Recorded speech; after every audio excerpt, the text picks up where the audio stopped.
สวัสดีค่ะยินดีต้อนรับสู่ช่องธรรมะก่อนนอนวันนี้เราจะมาฟังคำสอนจากหลวงพ่อชาสุภัทโทในฉบับปรับปรุงคุณภาพเสียงและไม่มีโฆษณาขั้นกลางเพื่อพัฒนาใจและสร้างบุญให้กับตัวเราเองนะคะและเพื่อเป็นการส่งต่อบุญเล็กๆให้ผู้อื่นฝากกดไลค์หรือคอมเมนต์เพื่อเปิดการมองเห็นด้วยนะคะ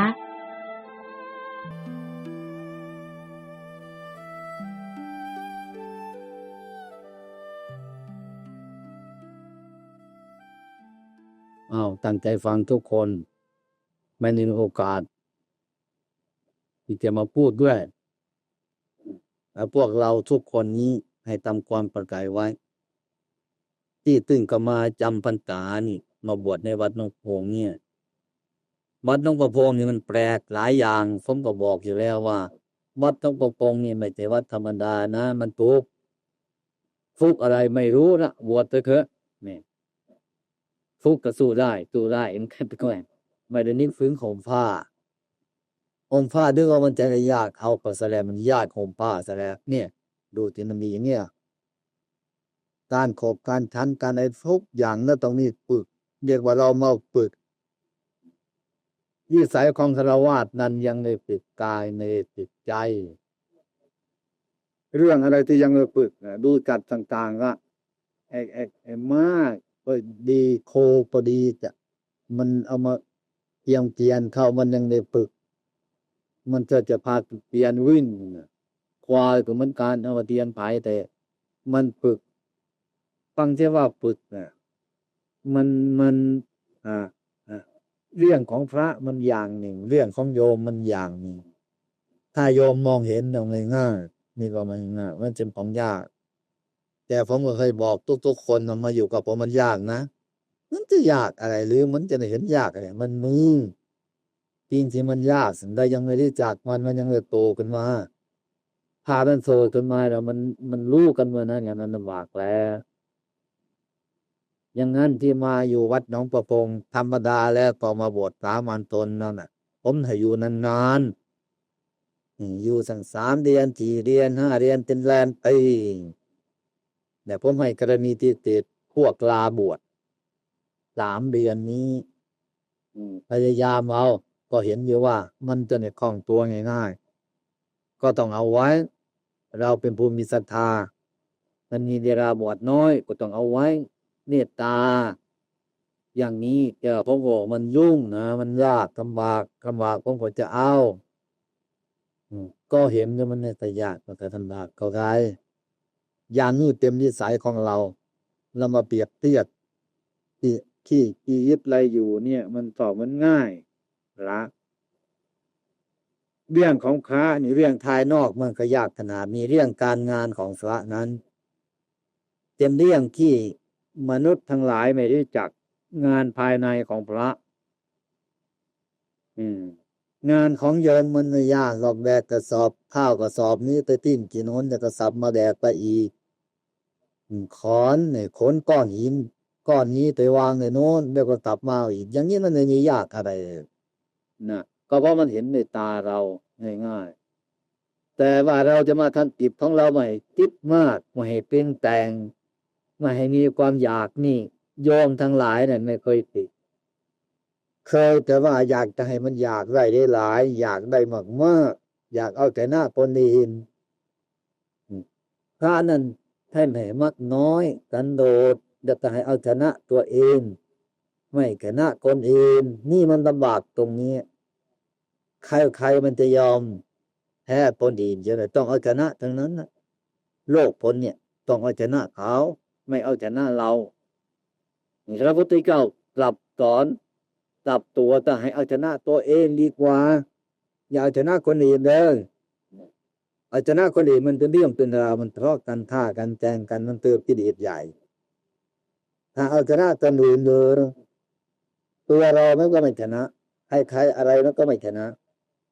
ถ้าเราเอาชนะตัวได้แล้วคนอื่นมันก็ชนะคนทั้งโลกนี่มันก็ชนะอะไรมันก็ชนะตัวทั้งหมดมันเป็นอย่างนั้นไปด้วยแต่เราเอาชนะตัวเองเนี่ยมันลำบากแล้วก็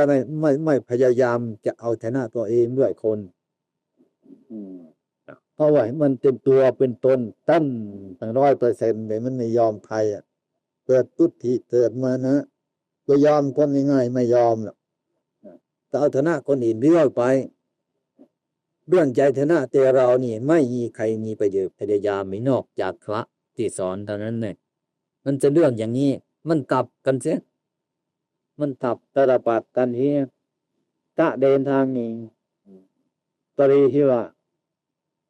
มาปฏิบัติมานี้ไม่ให้เอาตามใจของเรามันก็หมดท่าแต่ได้เราต้องเอาตามธรรมะตับจะทำคือความจริงนั่นตับใจของเรานั่นดูที่มันเราไปด้วยกันมันได้เห็นง่ายๆมันถึงได้ฝึกจิตของเราเข้าไปหาธรรมะน้อมจิตเราเข้าไปหาธรรมะเราจะน้อมธรรมะกลับมาหาจิตของเราถ้าน้อมธรรมะกลับมาหาจิตของเราจิตของเราเป็นอวุโตเท่านั้นแหละไม่ต้องติดตาแล้วเนี่ยคนมาเห็นยืนตัวอย่างเนี้ยมันไม่ยอมมันเป็นมิจฉาทิฏฐิมันต้องทุกข์มันไม่ได้ตามปรารถนาของเรา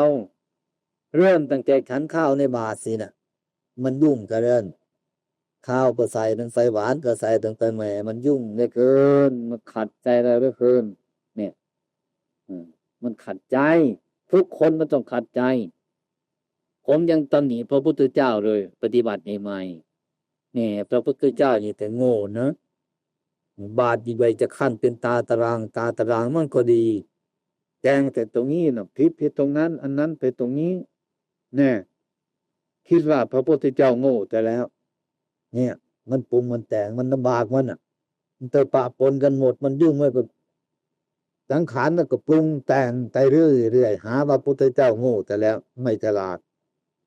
เอาน้ำพริกไว้ตรงนี้เอาหวานไว้ตรงนี้เอาข้าวไว้ตรงนี้แกงเป็ดไว้ตรงนี้แกงตีไว้ตรงนี้มันที่จะผูกใจเรานะอันนี้เอาไปรวมอันเดียวกันหมดนั่นก็หมดท่าแต่มันก็ไม่ผูกใจเรานี่แต่พวกแล้วเนี่ยเท่านี้มันกระทึกแล้วกลัวอะไรจะทำไอ้ข้าวในบาตรเทนันนงลอยกันก็ไม่มีอะไรแล้วเปลี่ยนแต่ละทอดอย่างนี้เลยตาปนอะไรกันข้างมันเถอะเอามาเถอะทอดปิ้งมันกินทอดอะไรเนี่ยสบายเลยอย่างนี้ต้องตำหนิพระพุทธเจ้ามีแต่ใจของเรามันเป็นอย่างนี้ความเบื้องจริงพระพุทธอย่างท่านทำถูกแต่เราเข้าใจว่าท่านทำผิดเข้าใจว่าเราทำถูกอย่างนี้เมื่อจะแก้ปัญหาตัวนี้ได้ง่ายๆมันยากมันตันนะท่านเราต้องมากท่านให้มากน้อยเหมือนมันไปคนละทางซะละอย่างนี้นั่นไปแต่อย่างนี้ซะมันเป็นถูกฝึกมันจึงทุกข์เมื่อมันทุกข์เกิดขึ้นมาก็เข้าใจว่าเรามันทุกข์ความเป็นจริงพระพุทธเจ้าถนอยเราเนี่ยทุกข์จิตมันทุกข์มันเดือดร้อนเราก็เข้าใจว่าไม่มีจิตเนี่ยเข้าใจว่าเรามันทุกข์เนี่ยไม่ต้องให้โทษจิตสักนิดหนึ่งให้โทษเราว่าเราทุกข์ไม่เอาโทษจิตสักนิดหนึ่งพระพุทธเจ้าเนี่ยเมื่อทำไปจิตมันเดือดร้อนถูกแล้วขนาดถูกแล้วถ้ามันเดือดร้อนน่ะถูกไหมถูกกิเลสแล้วถูกตัวมันแล้วเนี่ยถ้ามันในระดับมันสบายได้ตามศาสนาของมันอย่างไอบาทมาขั้นเป็นศาสตรางอย่างแจงเกิดไปตรงนี้แจงเกิดไปตรงนี้แจงอะไรเกิดตรงนั้น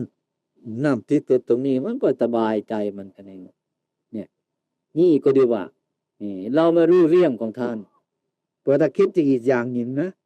ถ้าเราขั้นเป็นตาตารางไงเมื่อเราล้างบาตรจะทำไงนี่เมื่อได้จะเก็บบาตรมันจะยังไง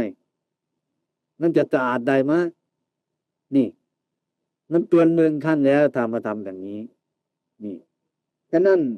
ปฏิบัติใหม่ๆนี่นะไอ้เรากับคำสอนของฟ้ามันต้องแย่งให้ได้ตลอดตาเน้นแย่งด้วยท่านเอาอย่างนั้นเราเอาอย่างแก้จะพยายามแก้กฎหมายเรื่อยไปนะเรานะพยายามแก้คำสอนของท่านเรื่อยไปรัตนจริตท่านเป็นนั่นแหละให้เห็นว่านั่นแหละผู้สร้างบารมีของเรานั่นแหละคือถอนอะไรขลาดแต่เราไม่เห็นอย่างนั้นเห็นว่ามันเป็นปฏิปักษ์เราทั้งนั้นแหละไม่ได้เข้าข้างพระพุทธเจ้าเราต้องเข้าข้างมันทั้งนั้นแหละแต่ตามใจมันถึงสะดวกแต่มันไม่ยอมแก้แต่ขอมันถกเถียงกันไปเรื่อยๆมันต้องเถียงกันไปเรื่อย ถกกันไปด้วยเนี่ยถกกันไปด้วยถ้าไม่เห็นความจริงว่าอะไรจิตไม่ยอมครูบาอาจารย์ก็สอนไปเถอะสอนไปเถอะสอนไปเราไปย่องแต่ดื้อแต่มันไม่ลงรอยกันมันยังไม่เข้าถึงธรรมะใจเราไม่เข้าถึงธรรมะอยากจะน้อมธรรมะเข้ามาใส่ใจเราให้ใจเราเป็นอวุธโตนเนี่ยก็ให้พระพุทธเจ้ามากราบเราเท่านั้นแหละถ้าเราน้อมธรรมะเข้ามาใจของเราแล้วต้องน้อมใจเราเข้าไปสู่ธรรมะธรรมะนั่นแหละแทนตัวพระพุทธเจ้าเดี๋ยวนี้พระพุทธเจ้ากันยังอยู่คันยังไม่นิพพานมีแต่ขันธ์ของท่านนามธรรมนะมันยังเหลืออยู่ทุกวันนี้พระพุทธเจ้ายังอยู่เมื่อเราไปเยี่ยมธรรมะของท่านก็เถียงกับท่านแต่นั้นแหละไม่ใช่อย่างอื่นหรอกเถียงธรรมะท่านไปเถียงตัวท่านก็ถ้าทำเป็นพระพุทธเจ้าใครเห็นธรรมคนนั้นเห็นเราใครเห็นเราคนนั้นเห็นตถาคตใครเห็นตถาคตคนนั้นเห็นพระนิพพานพระพุทธเจ้าอยู่ตรงไหนแต่เราก็กราบไปให้กราบพระพุทธรูปกราบเรื่อยๆแต่ไม่ลงรอยกับท่านถ้าท่านทำนี่สมัยพอใจซะเราแต่กราบเสมอนี่มันเลยเกิดปัญหาแล้วกราบมันด้วยไปแต่ในฟังธรรมแต่มันฝ่าฝืนนี่นั่นแหละแค่นั้นได้กินมาพึกหัดกันนี้กระดาษคนพูดกันดับดีมาอยู่เอาอย่างนี้นะครับเอาอย่างนั้นนะครับแต่แล้วก็มันมีขโมยอย่างในใจเองไม่ทำตามก็มีต้นนั้นพึ่งได้เป็นของยากเลิกจิบของข้านี่ยอมไม่เร็วไม่รู้ไม่ได้รู้ยากลำบากนะนี่จัดยากเพราะว่าเรื่องของพระมันเหมือนเรื่องของโยมธุระของพระในนั้นธุระของโยมการงานของพระในเหมือนการงานของโยมการงานของพระนี่มันละเอียดจะยืนจะเดินจะนั่งจะนอนจะต้องมีสติสม่ำเสมอด้วยอย่างนั้นดูจิตของเจ้าของพูดไปจิตของเจ้าของเรื่อยไปอันนี้คนที่ยังไม่รู้ตัวก่อนจะรู้ตัวก็ต้องรู้ธรรมะเมื่อยอมเมื่อไรก็รู้เมื่อนั้นครูบาอาจารย์สอนก็เหมือนกันนั่นแหละบางทีสอนก็อนิจจังทุกขังอนัตตาความเกิดความแก่ความเกิดความตายวันนี้ก็สอนพรุ่งนี้ก็สอนเรื่อยๆถ้าเน้นบางคนก็จะมาอาจารย์เนี่ยเทศแต่อนิจจังทุกขังอนัตตาหน่อยทุกวันเยียนพูดอย่างอื่นจะไม่ได้เทศจะเกิดแก่เก็บตายขนาดนั้นแหละอย่างอื่นประเภทจะไม่ได้แต่พูดอาจารย์เรียกคนเพิดนั่นแหละอันนี้จังนั้นเราเห็นเราดียังเราเห็นแน่ชัดอันนี้จังนี้ยังถ้าเห็นอันนี้จังทุกขังอนัตตาแม่ชัดก็ไม่เรียกอาจารย์หรอกมันในรุ่นอาจารย์มันหมดแล้วนี่จากความเผื่อต้นแต่ความเจ็บตอนตายแล้วมันต้องหมดแล้วไม่ต้องตะรุ่นอาจารย์แล้วท่านพูดถูกแล้วเราฟังยังไงถึงผมก็เคยรำคาญเนี่ยท่านขึ้นอนิจจังทุกขังอนัตตาอินเดียเพื่อเปรตแก่เจ็บตายเดียเจตาโรมาเทศเจนเดียแล้วเข้าใจท่านเทศอนิจจังทุกขังอนัตตาทุกขังเตรียมเทศอย่างอื่นจะไม่ได้ใจแกขาดแล้วไปจิตเนี่ยเราไม่ถามถึงตัวว่าเห็นอนิจจังชัดเดียวหรือยังเราเห็นทุกขังชัดแน่เลยหรือยังเราเห็นอนัตตาชัดแน่เลยหรือยังถ้าเราเห็นแน่ในเรื่องอนิจจังทุกขังอนัตตาเราต้องไม่แต่เรื่องใครแต่ปัญหามันก็หมดเท่านั้นแหละมันก็หยุดตรงแค่นั้นถ้าเราเห็นความเปลือกแต่เจ็บตายอย่างจริงจังแล้วมันก็หมดแค่นั้นแหละแค่นั้นครูบาอาจารย์ถึงย้ำเสมอเนี่ยบ้างไงจะมาเชื่อเรื่องกินเรื่องนอนนี่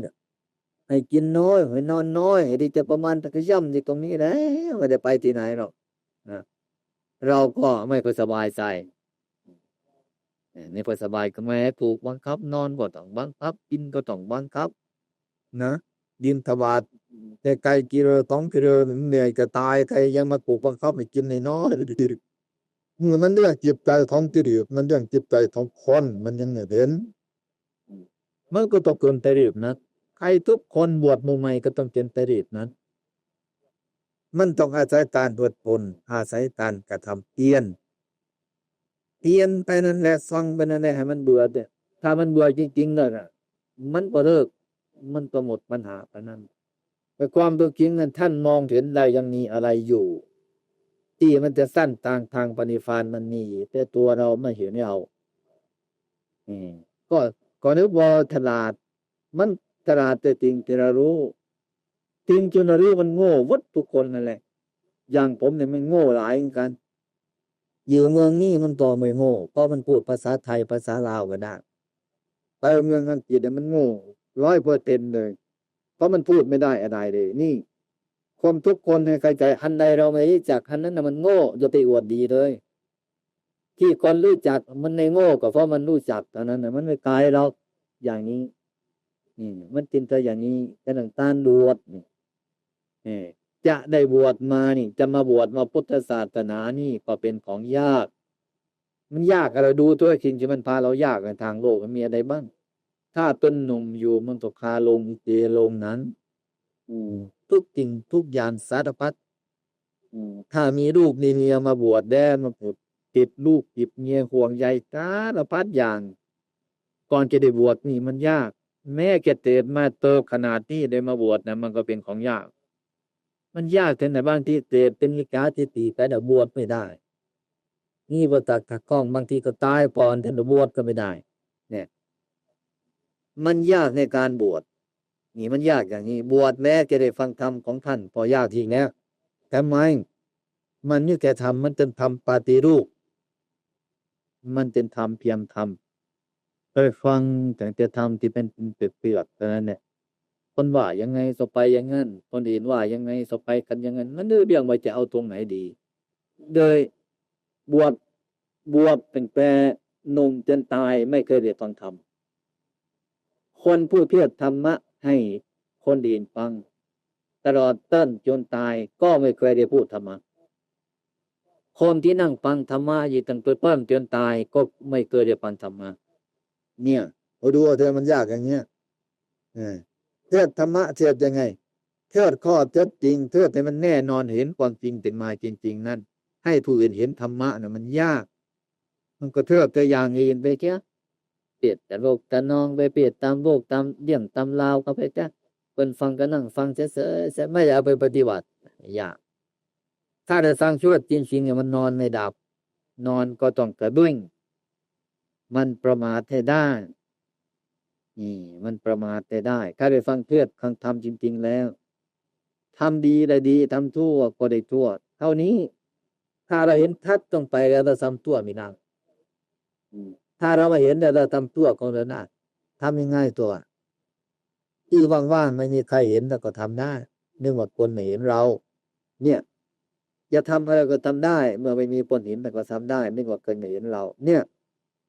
นี่เรียกว่าคนไม่เห็นธรรมะถ้าอยู่ในวัดก็กลัวครูบาอาจารย์เกี่ยวเพื่อนฝูงจะเห็นอะไรต่ออะไรกลัวเท่านี้ในเตือบาปเมื่อมันเกิดจากครูบาอาจารย์ไปก็ทำเลยเพราะว่าเพื่อนที่ตุก็ไม่เห็นครูบาอาจารย์ตัวเองตัวเรียกว่ามันในที่ใครรู้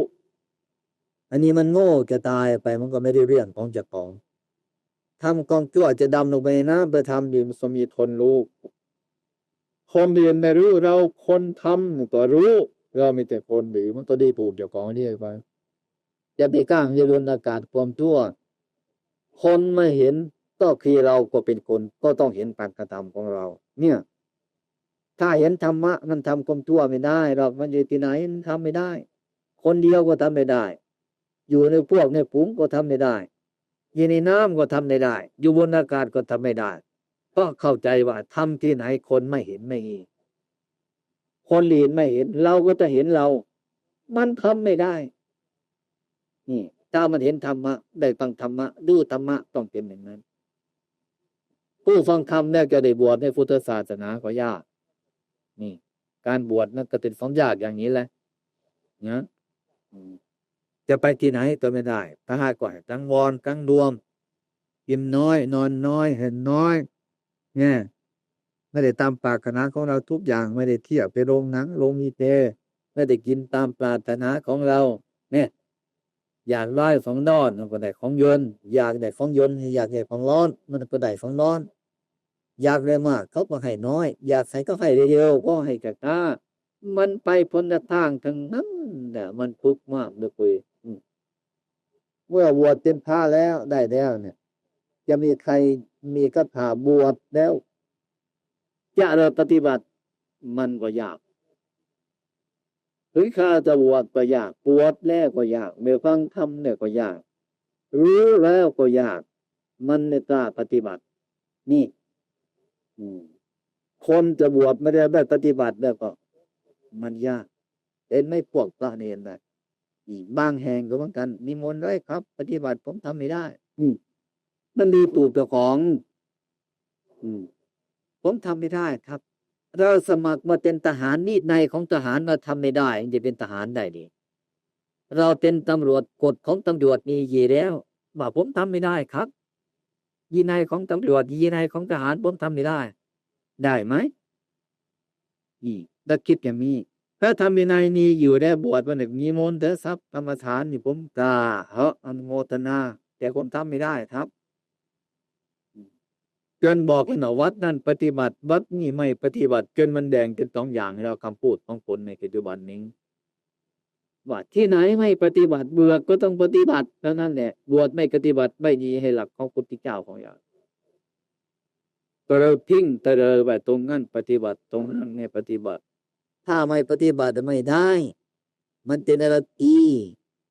มันอยู่ในพุทธศาสนามันนอกพุทธศาสนาแล้วอย่างนี้เราไม่เข้าใจกันอยากปฏิบัติก็ได้ไม่อยากปฏิบัติก็ได้เห็นมันไปอย่างนั้นเองฉะนั้นจึงบวชเนี่ยจะได้ปฏิบัติอย่างนี้มันก็ยากมันยากอย่างนี้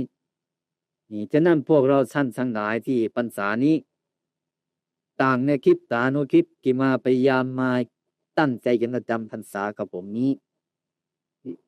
ให้เข้าใจว่าท่านทั้งหลายพากันมาเองตั้งผมบอกว่าอยู่นี่มันยากนะนี่มันลำบากนะส่วนจันทางไหนก็ไม่ยอมทั้งฝ้าบวชใหม่เป็นฝ้าอากันติกะมันยากอย่างนี้มาเอง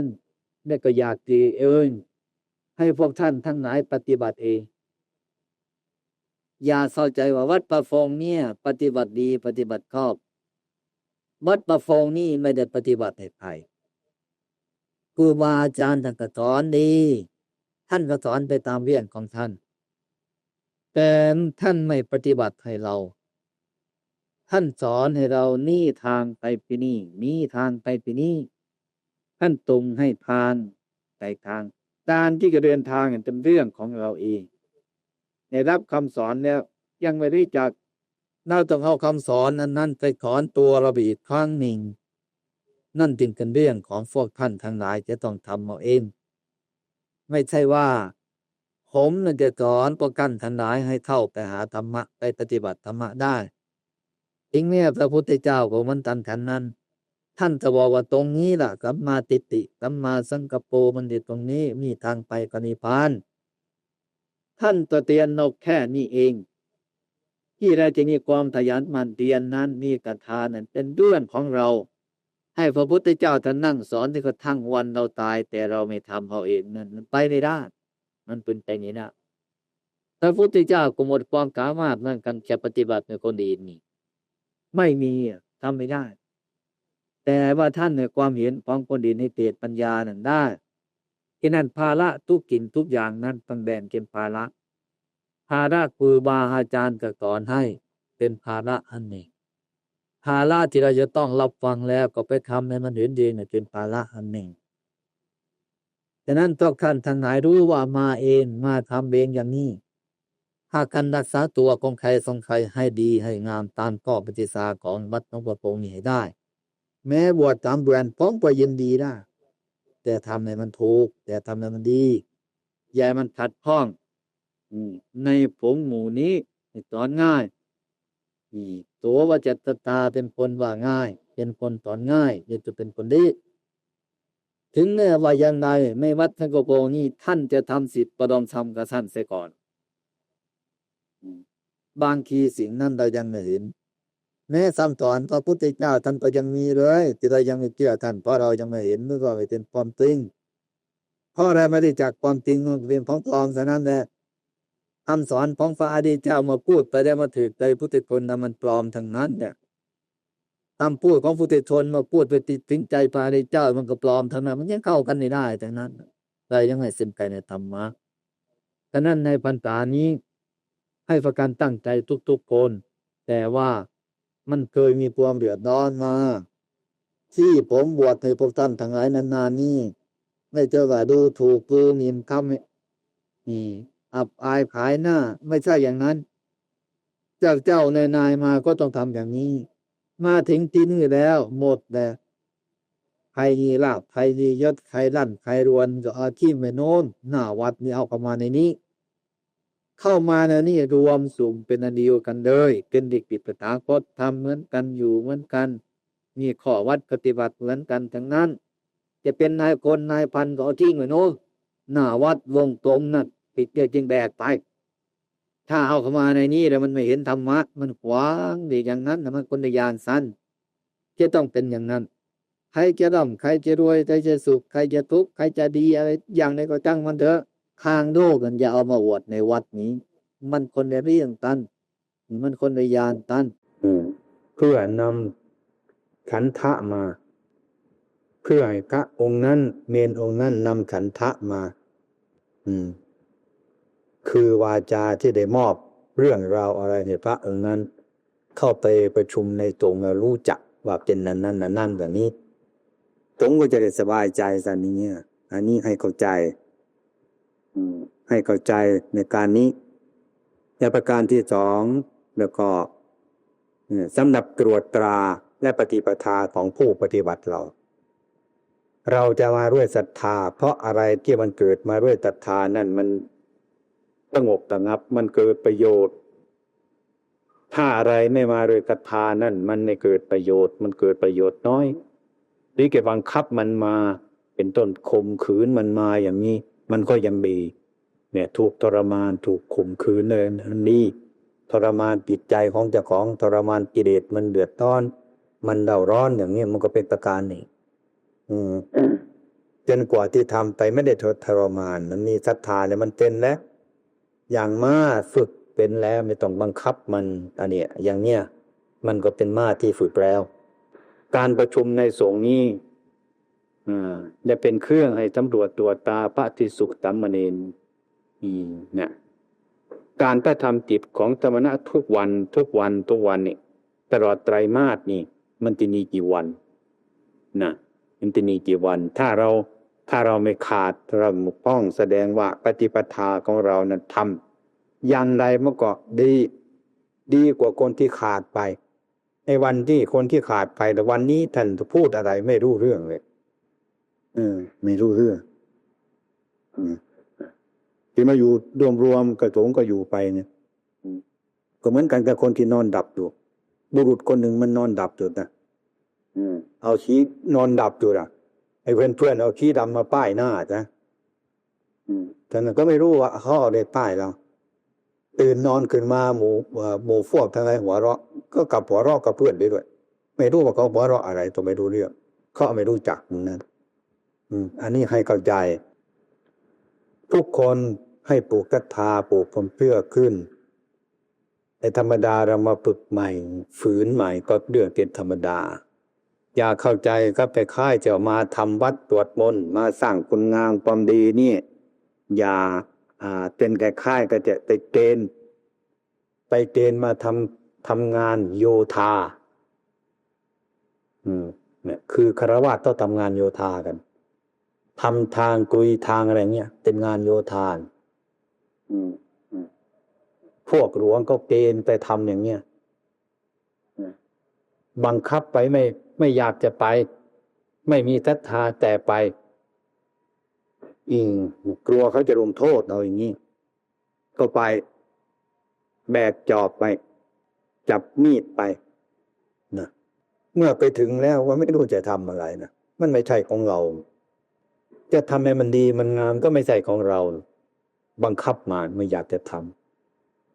พอดีเห็นเจ้านายปุ๊บรุกเพียบขึ้นมาจับจอบจับมีดขึ้นมาฟันทำอะไรใส่กันนะ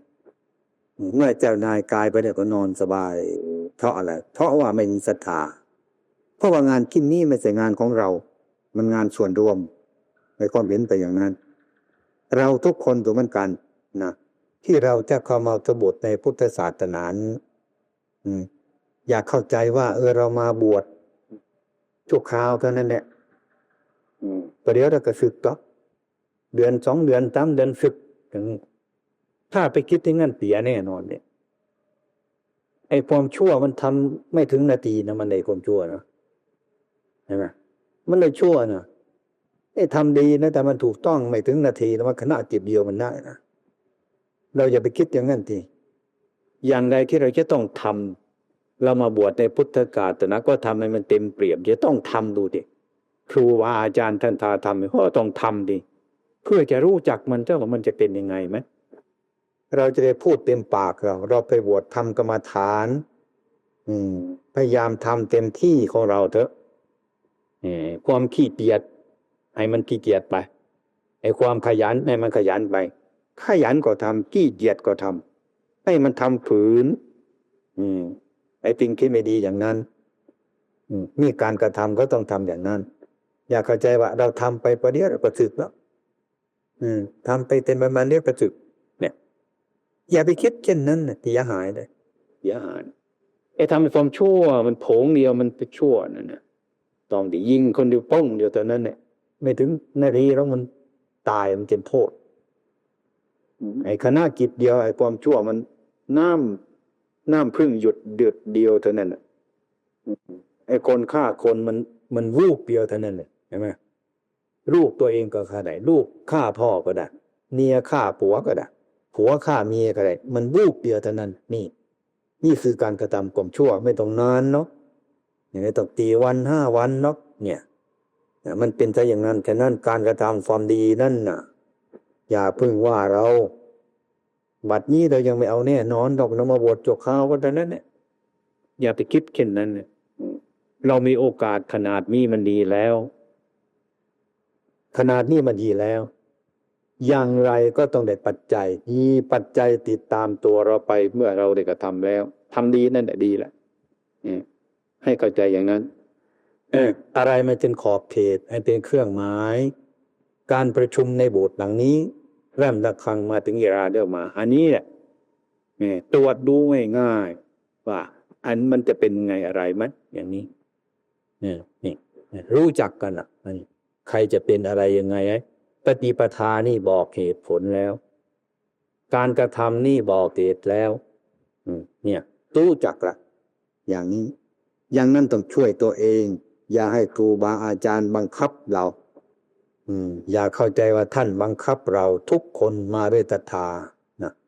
ทั้งบวชใหม่ๆก็ดีทั้งบวชเก่าๆก็ดีมาด้วยศรัทธาทั้งนั้นอย่างผมเนี่ยบวชเก่าไม่มีใครเกินมาเลยมาบวชนี่นะไม่มีใครเชิญมาไม่มีใครบอกมาไม่มีใครอาราธนามานักผมมาเองผมนี่เนี่ยถ้าเรามาเองแล้วตรงมาทำเองสิเพราะเรามาเองเราแล้วทำเองเราสิระเบียบมันมีอยู่แล้วก็ต้องทำสิเราจะรู้ว่าทำติดกันตลอด3 เดือนเนี่ยมันจะเกิดผลประโยชน์อย่างไรเมื่อเรายังอยู่จะได้พูดเต็มปากเราเมื่อเราตึกไปก็จะได้พูดเต็มปากเราอันนี้เมื่อท่านทั้งหลายยังไม่รู้เดี๋ยวนี้นะวัยของท่านมันยังไม่ครอบประมารับอายุ50 60 ปีแล้วท่านทั้งหลายจะได้มองดูท่านหลังนึกถึงที่พระสงฆ์ทั้งหลายมันช่วยนั่นน่ะท่านจะรู้จักจะได้ออกปากมาว่าแหมแต่เรายังไม่รู้เรื่องนะนี่เนาะคณะสงฆ์กันสอนท่านเทศน์ให้ตั้งทุกอย่างตรงข้อท่านก็สอนทุกอย่างมีตาตรงข้อเรากลับไม่รู้เรื่องเลยนึกว่าไม่ใช่ผิดไม่ใช่จิตของเราไม่ใช่เรื่องของเราเนี่ยแก่แล้วที่รู้จักถ้าหากว่าเรารู้จักสมัยนั้นก็โหยคงจะดีไปแต่แล้วป่านนี้ อันนี้มันสายกันแล้วแนกไปอีกกันแล้วเกือบทุกคนจะพูดกันอย่างเนี้ยมันไม่รู้เรื่องเป็นงั้นพวกท่านทั้งหลายเนี่ยอันนี้คือท่านวีรพลเนี่ยปีนี้ผมช่วยให้อธิบายธรรมะอธิบายพระวินัยให้ฟังเรื่องพระวินัยนี่นะเนี่ยจะไปพูดให้มันเข้าใจกันจริงในที่นี่ไม่ได้เป็นข้าวๆไปแต่นั้นนะไม่มีราไม่ขอนะสมัยก่อนผม5 พรรษา 6 พรรษาเนี่ยในพระปฏิขานี่องค์ของปฏิขาบทนี่มันจะเต็มในกระเป๋าเลยนี่ไม่ต้องแบกพระปฏิขาเขียนไม่ได้มีพิมพ์ซะด้วยเขียนเองเลยตัวนี้น้อยหนาถนัดใส่ยากไปดูทุกอย่างเลยมันต้องเคร่งถนัดนั่นดูไปนานๆดูไปนานดูไปผลที่สุดในสมัยตัววันนี้ทิ้งแล้วทิ้งเพราะอะไรเพราะเรารู้มันได้ว่าจะไม่ทำมันแล้วขึ้นชื่อว่ามันเป็นบาปมันผิดแล้วจะไม่ทำอยู่แล้วมันตั้งใจอย่างนี้มันก็ไม่เป็นบาปมันไม่ผิดเพราะเราไม่มีเจตนาอะไรแล้วอย่างนี้นั่นอันนี้เป็นสิ่งที่สำคัญพระวินัยทุกแง่ทุกมุมนั่นจะให้จบมันไม่จบหรอกนะไม่จบนอกจากเราพระวินัยทั้งหมดเนี่ยอ่านก็คร่าวอย่างดูจากละ1เรามีความละอายมีความกลัวนี่เนี่ยเท่านี้เนี่ยจะทำอย่างนี้มีความละอายเกิดขึ้นมาแล้วอันนั้นไม่ทำมันจะถูกหรือผิดก็ช่างมันยังไม่ทำเลยแต่พูดอย่างมันจะผิดหรือถูกไม่รู้จักไม่ต้องพูดมันเลยอันใดที่เรายังไม่รู้จักกันอย่าเพิ่งทำอย่าเพิ่งพูดเรียนครูบาอาจารย์ก่อนอันนี้ที่รวมของพระวินัยแล้วเนี่ยที่รวมของพระวินัยอายกลัวต่อความชั่วทั้งหลายแล้วนะยุงตัวนี้จะเจตนาไปฆ่ามันน่ะเหมือนกับเราฆ่ามนุษย์คนหนึ่งอ่ะอย่างนี้มันขนาดนั้นนี่มดตัวนี้เราจะแกล้งไปฆ่ามันนะเหมือนฆ่าวัวสักตัวหนึ่งซะมันขนาดอย่างนั้นจิตใจมันเป็นอย่างนั้นแต่เมื่อยุงมันมากัดเรามันมีความรู้สึกไปมันคันน่ะเราคว้าไปเกาอย่างนี้เต้ายุงตายไปนะนั่นก็ไม่มีอะไรแต่ก็ยังเตือนในเรามีสติขึ้นให้มากอีกอย่าประมาทอย่างนั้นเนี่ยมันต้องเพิ่มไปอย่างนั้นเราจะรู้จักเรารักษาที่เดียวนี่มันจะครอบทุกที่ขาบทเลยนะเรามีความละอายหนึ่งมีความกลัวหนึ่ง2 ตัวเท่านี้แหละพระวินัยทุกแง่ทุกมุมจะมาจบสู่ตรงนี้2 คำนี้มีความอายมีความกลัวเท่านี้เองเนี่ยนี่ถ้าเป็นธรรมะเดี๋ยวก็ต้องเป็นอย่างนี้นี่จะนั่นที่ท่านมีธรรมะพอสมควรมีที่พึ่งแล้วท่านจึงปล่อยวางนะสมัยก่อนต้องแบกคัมภีร์พระวินัยไปไม่ก็จำเป็นเนี่ยนะตั้งหลายทีแล้วผมจะทิ้งมันนะมันเพียงทิ้งอันนี้ทิ้งมันก็ยังอยู่ไม่กล้าทำอย่างนั้นจิตมันเป็นธรรมแล้วหรือจะไม่มีอะไรมันก็ไม่เป็นอะไรของมันอย่างนี้ไม่ใช่ว่าไม่สนใจในพระวินัยสนใจในพระวินัยอยู่แต่รู้เรื่องของพระวินัยแล้วจะไปรักษากันหมดทุกคิดขาบทนั้นตายนี่แต่เอาจริงเอาจังอย่างนั้นไม่ได้เราไม่ถึงพระวินัยเราลุกเข้ามาในธรรมะพระวินัยนี่จะไปแค่ของเด่นๆนะบางคนอ่านไปไรฟังโอ้ยอันนั้นอันนี้อันนี้อันนั้นเป็นนบัตทุกนาทีเลยนะนี่คือคนที่มีปัญญานะผมเคยเล่าให้ฟังนายคำอยู่บ้านทุ่งบวช3 พรรษาเดินจงกรมไปสักเดียวนึกถึงอันนั้นแต่เป็นอาบัติแล้วอย่าไปหาพระเดินมีกรมอยู่ในการท่านคุณเอกผมแสดงอาบัติด้วยเป็นอาบัติแล้วนั่งเดินอีก9 1 2 9ไปอันนั้นมาอีกเป็นอาบัติแสดงอาบัติอยู่ตลอดเวลาเป็นบ้าอะไรอย่างเงี้ยนะนี่เข้าใจไหมอะไรก็จะเป็นอาบัติทั้งนั้นผ้าไกลเดียวนั่นน่ะบวชแล้วเข้ามาภาวนาไปนึกไปได้ไอ้ผ้าเนี่ยถ้าเรายังไม่ติดทุกข์นะมั้งเนี่ย นะอ้าวอีกเสร็จแล้วสงสัยแล้วไปเสียกนาผ้าใหม่กินทุใหม่ทำใหม่นะต่อมาอีก2,000-4,000เดินด้วยกรมไปมาปุ๊บอ้าวกินทุเราอธิษฐานหรือเปล่าไม่รู้สงสัยอยู่แล้วไปเสียกนาผ้าอีกแล้วมากินทุแล้วมาอธิษฐานใหม่แล้วก็อยู่ไป5 วัน6 วันทำไปอีกอธิษฐานออกชื่อผ้าได้ไงนี่รู้เอาอีกแล้วสังฆาติหรืออุตราของอันตราวากกออกชื่อหรือไม่ออกชื่อเลยเอาแล้วไกลเจตระอีกแล้วกันนี่เกิดยิ่งดูพระวินัยไปเท่าไรนะยิ่งเกิดความวุ่นวายสงสัยไปหมดทุกแง่ทุกมุมเลยนี่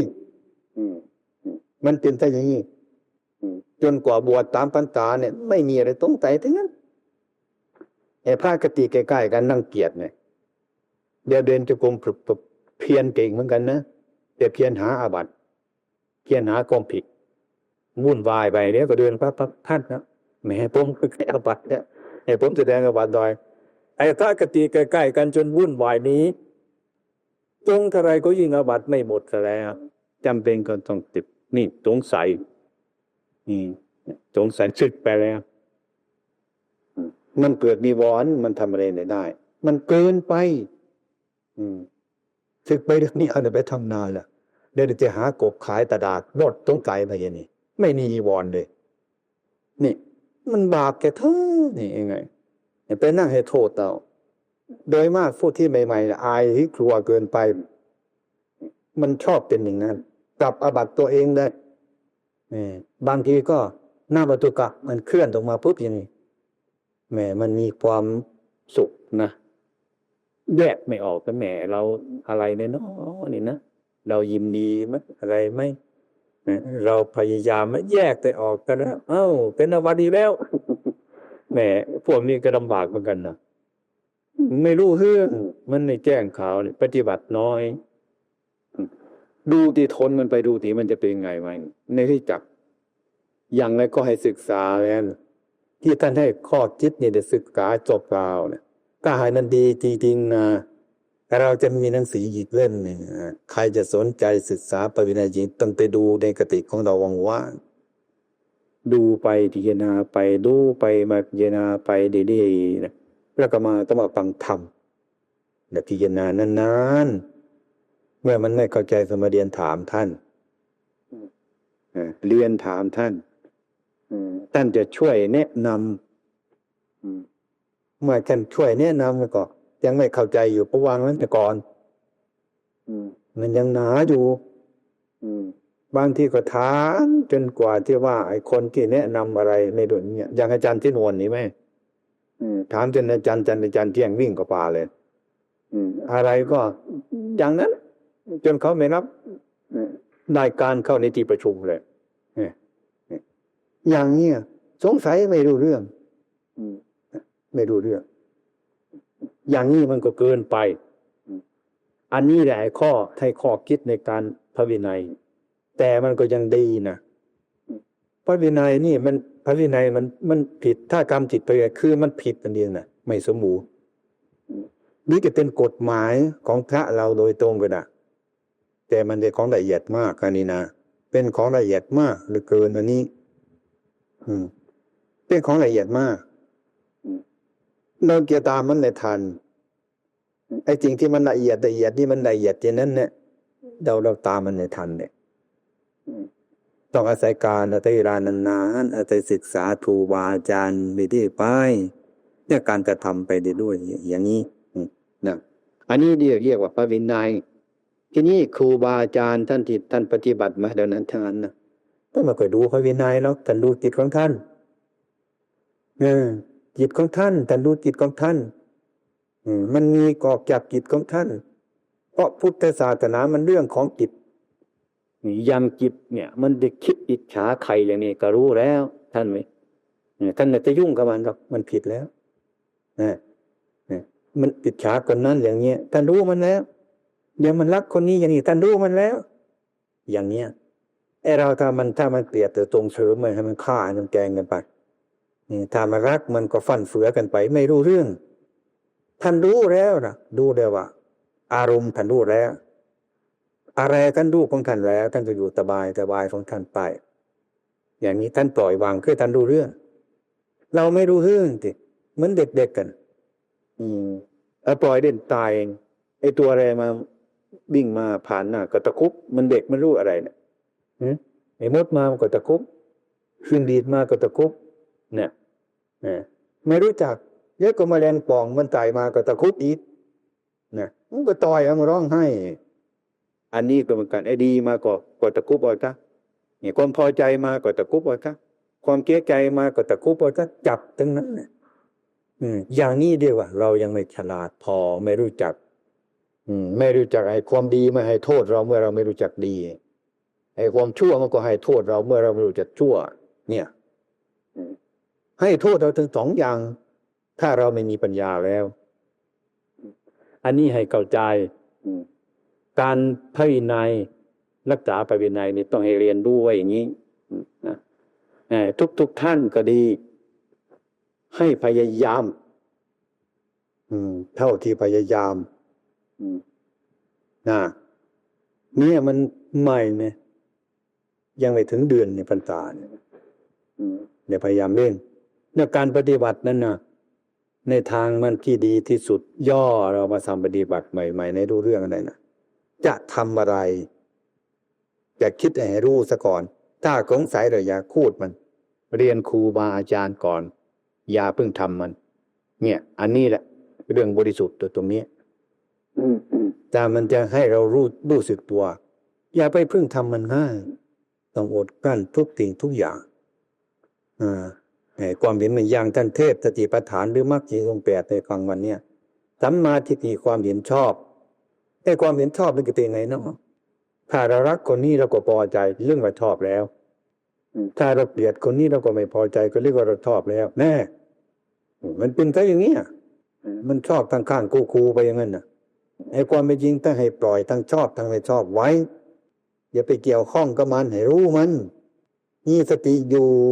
สงบอยู่เท่านั้นเนี่ยถ้าว่าใครที่ไม่รู้จักอะไรมันการประพฤติปฏิบัตินี่นะพูดไงแบบปิดปากบ่นไว้เปิดปากใจไว้ใครใจพูดมากๆปากธรรมดาเราเนี่ยให้จิตมันไว้เห็นไหมการแสดงเป็นปุคราธิฐานมันพระปิตวันทั้ง9รู้ไหมปิดปากปิดหูปิดตาปิดตูดปิดมดนะตันปืนเลยปืนยิงไม่ออกไปยังตันอยู่แต่แล้วแต่หาเอาหินเอาอะไรมาควัดพระนี่ปิดทวารที่ไหนมีทวารหูก็ปิดปากก็ปิดตาก็ปิดจมูกก็ปิดตูดก็ปิดโน่นเอาไปนั่นเป็นตะตุดคาถาเป็นของขลังกันแล้วปืนยิงไม่ออกเนี่ยว่าไปโน่นเนี่ยเป็นบ้าไปโน่นนี่แบบไอ้ปอนไปยิงก็เลยปิดตาหูจมูกปิ้นกายจิตเนี่ยอารมณ์มันเข้ามาตรงนี้ถ้าไม่รู้มันในเกิดโทษตรงนี้เราก็ไม่รู้เรื่องไปทำมาไปตันปืนเนี่ยไปกันปืนไปกันระเบิดมันจะไหวไหมอย่าไปคำกันน่ะดีกว่าจะเอาได้ไปกันมันเลยกันธนูกันหน้าไม้กันอย่าไปกันมันเลยกี่เดียวว่ากันอย่าไปทำนั่นน่ะดีมากที่สุดนะอย่าไปทะเลาะกันนั่นพระพุทธองค์ท่านสรรเสริญอันนี้นี่มันจะไปสรรเสริญนั้นไม่ได้อันนั้นเดียวว่ามันของขลังงมงายเนี่ยแต่เราพอมองเห็นปุ๊บโอ้ปิดตามือปิดตาแต่ก็ปิดหูแล้วก็ปิดปากแล้วปิดจมูกปิดตูดแหมมันมือร้ายเหลือเกินปิดหมดแต่มีไม่ฟันนั่นมีไหมเนี่ยไอ้คนเราไปเห็นก็เอาดีนะเนี่ยปืนนี่ไม่ได้กินแล้วเนี่ยไปแต่รูปนั่นกันแล้วมันไม่รู้เรื่องกันอย่างนั้นอันนี้ก็เหมือนกันนั่นแหละอันนั้นมันเป็นปุคราธิฐานติดอย่างนี้เนี่ยเป็นรูปพูดเฉยๆมันไม่รู้จักต้องเอามือปิดอย่างนี้ปิดปากปิดอย่างนี้ปิดหูปิดอย่างนี้ปิดจมูกปิดอย่างนี้ปิดตาปิดอย่างนี้ตาเราก็เห็นนะมือมันปิดหูบ้างปิดปากบ้างปิดตาบ้างปิดแต่ละพัดอย่างมันก็เห็นชัดปิดอย่างนี้มันก็จะดีนะเนี่ยไม่ใช่ว่าก็ปิดอารมณ์ ไม่รู้จักว่าปิดอารมณ์มันจะเข้ามาในทางนี้เอาไปทำไปอย่างอื่นจ้ะมันเกิดใส่ไปทำอย่างอื่นจะงมงายซะเองนั้นอันนี้ก็เหมือนกันฉะนั้นนี่แหละเราปฏิบัติไม่รู้แจ้งมันก็ต้องเป็นไปอย่างนี้ที่เรื่องพระวินัยนั่นพระวินัยนั่นพูดถึงง่ายๆเหมือนเด็กๆธรรมะเหมือนกับผู้ใหญ่แล้วรู้เนื้อรู้ตัวแล้วพระวินัยมันกับเด็กๆมันกับเด็กๆไม่รู้เรื่องกลัวจนกลัวจนตายกลัวจนตายนี่พระวินัยนี่จะเหตุในเดือดร้อนวุ่นวายสารพัดอย่างจิตของคนนี่เห็นไหมท่านปฐมปาราชิกนะท่านไม่เจ็บรู้อะไรมั่งนะในช่องขาในช่องจมูกช่องปากสารพัดอย่างแม้แต่จะช่องดานลูกจะดักอย่างเงี้ยก็ยังเอาดันกันไปในนั้นแหละไม่ของรู้จักของแขนเงินก็ตายหนึ่งไม่รู้เรื่องนี่เพราะอาศัยตัณหามันเป็นแต่อย่างนั้นเนี่ยขณะที่คนผีตายจบตายแล้วนะอย่าเพิ่งไปจับต้องมันเลยอย่าไปบังตระกูลเราอย่างนั้นเนี่ยอย่าไปข้าวคลึงมันเนี่ยขนาดนี้มันยังเอาไปสมัยก่อนมีมีพระไปข้าวคลึงซากศพเขานะบางทีไปบางตระกูลไปเห็นซากศพมันยังไม่แตกกันเนี่ยเหม็นเน่านิดๆหน่อยๆเท่านั้นเนี่ยแต่ตัณหามันยาวนึกใครมีมาก็เสพหญิงคนนี้ดีกว่านี่เสพคนตายมันมีปากมีเสียงดีเนี่ยเสพคนเป็นมันมีปากมีเสียงเนี่ยบางทีตัวเสพผีตายแต่นี่เข้าใจไหมใครจะได้กล้าทำอย่างนั้นมันบ้าที่เดียดถึงนั้นนี่ฉะนั้นตะกี้บอกทุกแง่ทุกมุมเลยบางคนก็บอกแหมใครจะทำอย่างนั้นเนาะอย่าไปว่ามันเลยนะขนาดตุกแกเห็นไหมกาบูตักเนี่ยตุกแกในกะทิท่านไหนไล่มันออกเห็นไหมทำไมเนี่ยมันจากองค์กำเนิดผ่านแต่ไปในนั้นปากตุกแกมันกว้างเห็นไหมเนี่ยเป็นช่องขนาดนั้นนั้นยังจะเอาไปเลยนะตุกแกกบเนี่ยมันอ้าปากกันทีเข้าไปได้ไหมเนี่ยนะมันจะเทียบตุกแกเนี่ยเทียบคังคกเทียบรูเทียบสารพัดอย่างมันตัณหามันตามืดท่านทั้งหลายอย่าจะประมาทเลยอย่าประมาทเลยระวังเถอะนะฉะนั้นนี่บทบันนี่เทศเรื่องเกี่ยวกับผู้หญิงกันนั่นนะระวังเถอะผู้หญิงอย่าไปใกล้นะระวังไม่ไปใกล้เลยกายสายกากระไปทานคึบแต่นั่นแหละใช่ไหมล่ะเอาแล้วติดนะเอาสายตาไปตบกันเท่านั้นแหละเห็นไหมเอาสายตาตบกันเท่านั้นแหละนี่ท่านจะเห็นใจว่ามันเป็นพิษเลยเนี่ยท่านจะให้ระวังระวังพระอานนท์เรียนพระพุทธองค์ว่าจะให้ข้าพระองค์ประพฤติปฏิบัติตามสติภาพอย่างไรอานนท์อย่าเห็นมันเลยดีกว่าพระอานนท์คิดไปแล้วเห็นมันนี่ตาไม่เห็นคนจะทำไงเนาะเนี่ยถ้าหากว่าเหตุจำเป็นจะต้องเห็นมีอยู่นั้นใจข้าพระองค์ปฏิบัติอย่างไรพระเจ้าข้าอย่าพูดดีกว่าอานนท์ก็คิดปีแม่แต่พูดถ้าเหตุที่ต้องพูดดีหรือจะทำอย่างนั้นนะเช่นเรา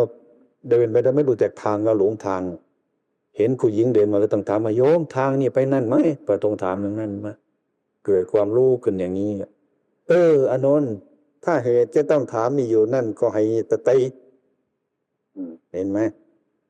ครั้งแรกกันไม่เห็นมันเลยดีกว่าผู้หญิงเนี่ยเห็นไหมนี่ตัดเบื้องแรกไม่เห็นดีกว่าเหตุจะต้องเห็นมีอยู่ไม่ต้องพูดเหตุที่จะต้องพูดมีอยู่ทำไงต้องมีกติให้มากอานนท์นี่การปฏิบัติกับสตรีเทพเนี่ยให้ระวังสายตามันจะสบกันเท่านั้นมันใจบาดที่ตั้งเดือน2 เดือนจนตายใช่ไหมแม้แต่ที่นั่งของมันลุกไปใหม่ๆแล้วไปดูตรงนั้นที่แม่มันอยากจะไปคันเลยเนี่ยนะเข้าใจไหมนั่นตัณหาเนี่ยนะเข้าใจไหมเห็นนี่มันไปแล้วมันก็ยังมองนั่งเห็นหน้ามันอยู่ไงล่ะ ทำไมมันเป็นนิมิตอย่างนั้นใจกันอย่าไปใกล้มันเลยอย่าขึ้นไปใกล้มันหลบมันและพิจารณานิสติให้ดีไปพูดในนิสติให้มีดีบางคนก็บวชธรรมดาพูดเก่งประจบเก่งกับสตรีกับผู้หญิงได้เงินได้ทองได้อาหารการกบกันว่าเราดีถนัดอะไรเดี๋ยวตายอ่ะแต่มันไม่เหลือแล้วนี่ยาเลยไอ้ความเป็นจริงถ้าเราปฏิบัตินั่นนะทุกคนต้องตั้งใจไว้ในใจของเรารู้ใจในใจของเรารู้จิตในจิตของเรารู้ธรรมในธรรมรู้กายในกายให้รู้จักให้รู้จักหมดต้องรู้จักสิ่งทั้งหลายเหล่านี้ จิตของเราเนี่ยมันจะเป็นยังไงมาไอ้จิตของเราคืออะไรไหมผู้รู้ในจิตของเรานั่นเนี่ยให้รู้จิตในจิตนี่มันเป็นเรื่องจิตเลยนะยังให้รู้ผลไม้ในผลไม้เนี่ยให้รู้กายในกายเรานั่งเนี่ยมันรู้อยู่เลยไอ้ในกายมันเป็นไงมั่งสวยมั้ยดีมั้ยอะไรทั้งหมดมันเป็นธรรมไอ้ธรรมในธรรมนั่นคืออะไรไหมแกต้องรู้จักอย่างนั้นอันนี้ให้ไกลมากผมกลัวมากรอดบุตรปิดมาถึงขนาดนี้ไอ้เป็นเพื่อนเดียวกันตั้งแต่เป็นฆราวาสอยู่ผู้หญิงเนี่ยผมไม่เคยถามเลยพอไปพบปุ๊บมันวิ่งกับป่าเลยไปถามไปพูดด้วยเนี่ยไม่ถามไปพูดหนีไปกลัวยิ่งกว่าเสือกันนะไม่กล้ามองดูหน้ามันไม่กลัวขนาดนี้มันถึงอุดปิดมาถึงขนาดนี้นะเราจะไปนั่งคุยกัน2 ต่อ 2ไอ้หนูเป็นอย่างนั้นหนูเป็นไงมันก็หนูอย่างนั้นแหละ3 ปีมันก็หนูอยู่ในหูในใจนั่นแหละเสียหายมากอย่าไปคุกคีมันเลยอันตรายของเราอันนี้เนี่ยถ้าเราปฏิบัติไม่รู้เรื่องอะไรคนเข้ากรรมฐานซะนะเคยทำดูสิขนาดที่เรียกว่าผมเคยทำนี่พรรษานี้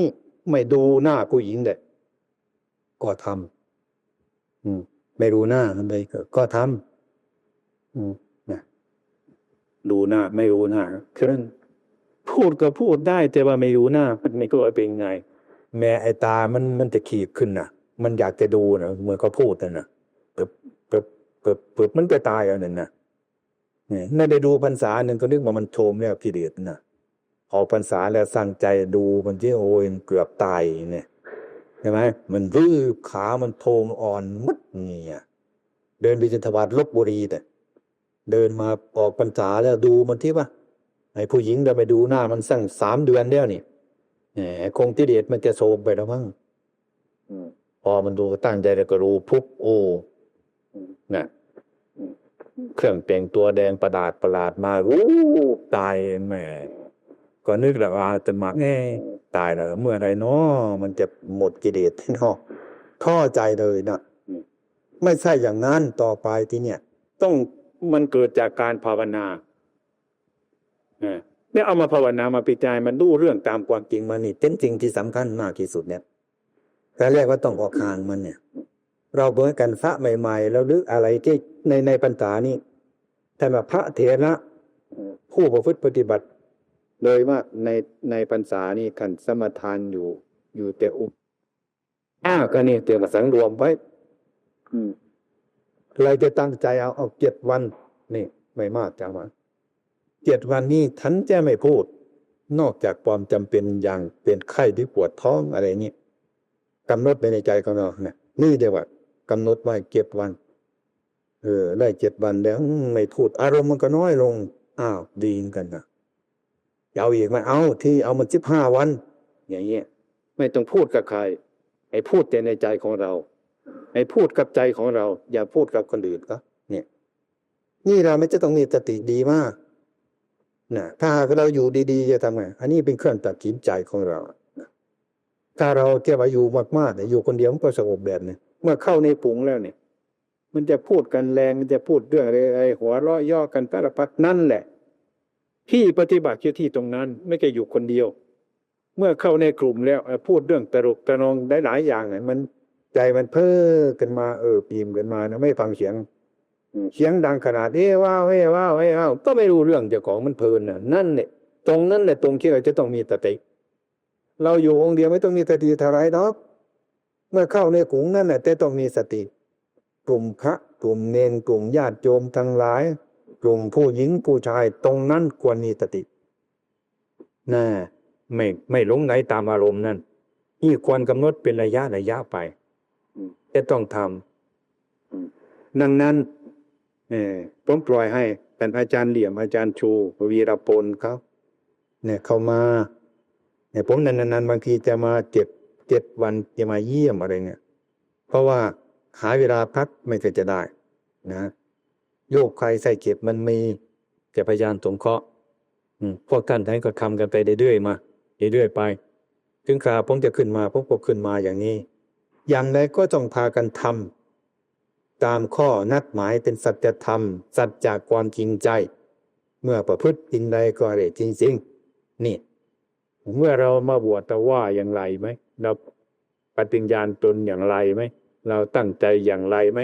เราเปล่งวาจารับอย่างใดไหมอันนี้เป็นสิ่งที่สำคัญมากที่สุดนะให้เข้าใจอย่าไปเข้าใจมาประเดี๋ยวประดาวแล้วอีกเดือน2 เดือนแล้วก็ถึงเท่านั้นเนี่ยอย่าไปคิดอย่างนั้นเลยอย่าไปคิดอย่างนั้นถ้าคิดอย่างนั้นมันโง่ตลอดตายจะไปทำอะไรก็ไม่ได้ดีแล้วดีก็ดีไม่ใช่ธรรมะดีนอกธรรมะดีมีโทษดีปราศจากโทษคนอย่างนั้นไม่ค่อยใหญ่ดีก็ดีมีโทษนะทีมันจะเป็นอย่างนั้นอาระจังนี้นะวันนี้ผมเคยได้พูดกับไอ้พวกฝรั่งท่านตะกิโตบ้างไอ้พวกโยมฝรั่งบ้างพวกอีบ้างมาใหม่ตัวบ้างนะต่อไปนี่นะไอ้ตอนมาทำวัดบางทีพวกนาคฝรั่งก็มาหรือผู้หญิงฝรั่งก็จะมาใจเข้ามาทำวัดด้วยอยู่ข้างนอกนะธรรมดาที่เมื่อถึงคราวเราเลิกเดี๋ยวก็เลิกไปจะให้เหลือที่พระฝรั่งท่านยังอยู่เนี่ยท่านจะอธิบายธรรมะสงสัยอะไรนะอันนั้นไม่มีโอกาสเขาอยู่กับพวกชีหรืออยู่กับไม่มีโอกาสคือไม่รู้เรื่องไม่รู้ภาษากันแน่นอนอย่างนั้นผมวันนี้ให้โอกาสครับอย่างทำวัดสวดมนต์เขาจะมาก็ให้เขามาเมื่อถึงคราวสมควรแล้วเราก็เลิกกันไปพวกพระไทยเราก็เลิกกันไปพวกชีฝรั่งพวกพระฝรั่งเนี่ยจะได้ปรึกษาหรือธรรมะกันต่อไปให้ปรึกษาอยู่ตรงนี้แต่อย่าให้แรงให้สงบระงับหรือพระไทยเราจะเดินจงกรมอยู่แถวๆนี้ก็ได้ให้สงบระงับเท่านั้นนะอันนี้ให้โอกาสท่านสันติกิโตเขายังไงมันสงสัยมันจะตายกันสงสัยในใจมันสงสัยมากอย่างนั้นเขาจะหาไอ้ข้อข้องใจเขาไม่หายไปอันนี้ประการหนึ่งนี่ที่เขาขอวันนี้เขารวมกันไว้ที่อยู่ที่ผมอยู่ตลาดอันนี้ก็น่าเห็นใจเขาไอ้เขาไม่รู้ภาษาเนี่ยมานั่งฟังอย่างที่ว่าไอ้พระรุ่นเก่ามาเนี่ยมานั่งฟังผมเทศน์ตลอด3 ปี4 จีนพูดไม่รู้เรื่องกันก็ทนฟังอย่างนั้นน่ะพ้นจนกว่าจะรู้เรื่องใครในจิตมันสงบนะไอ้ถ้าพวกเราไม่เคยมีศรัทธาแต่พูดไม่รู้เรื่องเลยเห็นโยมก็มาที่ผมพูดกับฝรั่งนะโยมก็มานั่งฟัง2 นาทีแต่หาวนอนไปแล้วก็ไม่ดูเรื่องอะไรนี่มันน่าเอ็มใจจริงครับอย่างนี้ผมได้ให้อนุญาตประมาณนี้แต่นี่ต่อไปเขาอยากจะมาให้สันติกิโตจะบอกเขามาวันไหนก็มาให้มาระยะติก็ตีละครั้งเวลาเท่าไรก็บอกเขาก็มาอย่างขนาดนี้เดียวว่าเราไปแล้วพระฝรั่งกีฝรั่งให้อบรมอยู่ตรงนี้พอสมควรก็ได้ผู้ใหม่ผู้เก่าฝึกกันไปมันจะมีโอกาสดีสมัยก่อนก็ไม่ข้างศาลาดงฉันพวกพระฝรั่งให้ทางข้างให้พระจุมิโทให้ท่านทกิโตให้พระปากโรเมื่อเราออกแล้วก็ให้เขารวมกันศึกษากันบางทีโน่ที่ 1 ที่ 2เลยเนี่ยมันเต็มใจให้โอกาสเรานั่นแหละก็ให้ผมเนี่ยนะอย่าเอาเยี่ยงผมนะอย่าเอาอย่าง หรืออย่าเอาเยี่ยงผมแต่ให้เอาอย่างผมให้เอาอย่างผมอย่าเอาเยี่ยงผมเพราะอะไรทุกวันนี้ร่างกายมันไม่ค่อยสบายเมื่อมีโอกาสพอสมควรแล้วผมมองดูผมก็จะมาให้อย่าไปเข้าใจเฮ้ยหลวงพ่อท่านก็ไม่มาหรอกเราก็ไม่มาอย่าไปคิดอย่างนั้นนะอย่าไปคิดอย่างนั้นผมจะพยายามที่สุดปีนี้พยายามถึงนี่ไม่ค่อยสบายก็พยายามมาให้ความเห็นนะให้อาจารย์เหลี่ยมอาจารย์ชูวีรพลนี่วินมาต้องในหลายองค์รวมๆกันตกเก่านั่นให้ถือว่าแทนตัวผมนะนี่ฝึกพ้นอย่างท่านผมนั่นน่ะมันแก่ความจำไม่ค่อยจะดีถึงแม้จะพานำทำวัดผมก็ไม่กล้าทำเลยเสียงก็ไม่ดีลมก็น้อยให้เข้าใจอย่างนั้นนี่อย่าผมจึงว่าอย่าเอาเยี่ยงผมแต่เอาอย่างหรือให้เอาอย่างอย่าเอาเยี่ยงเนี่ยให้พิจารณาเอาอย่างนั้นเอาวันนี้ก็คงจะเข้าใจกันพอสมควรที่หากว่า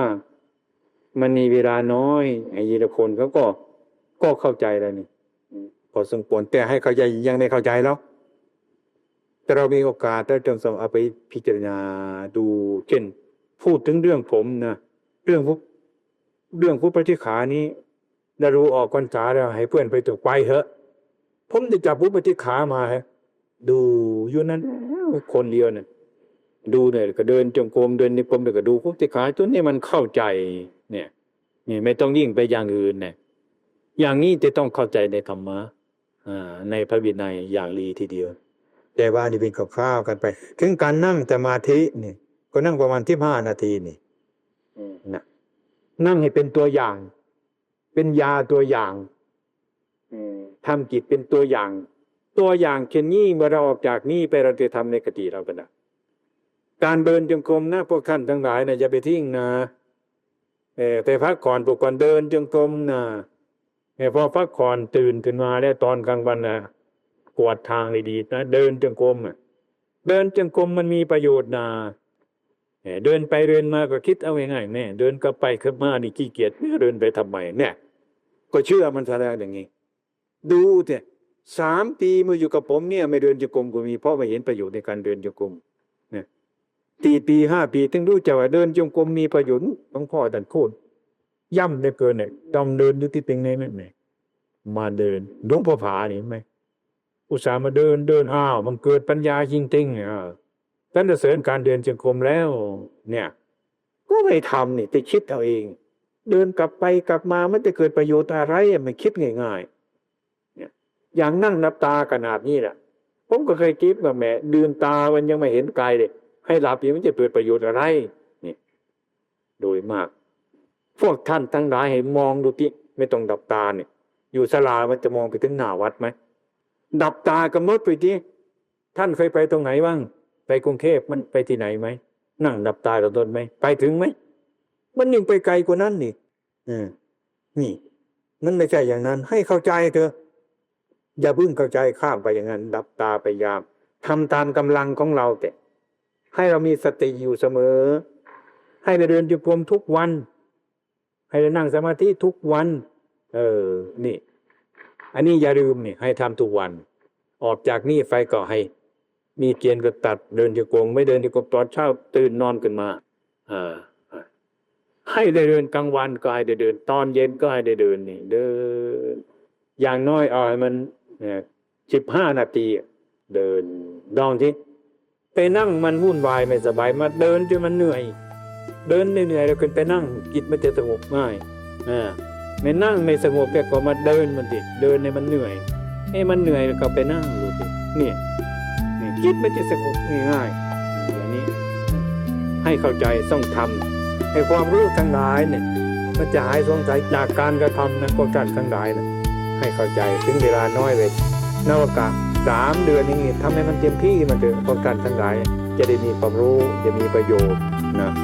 วันนี้เรียนกันก่อนนะ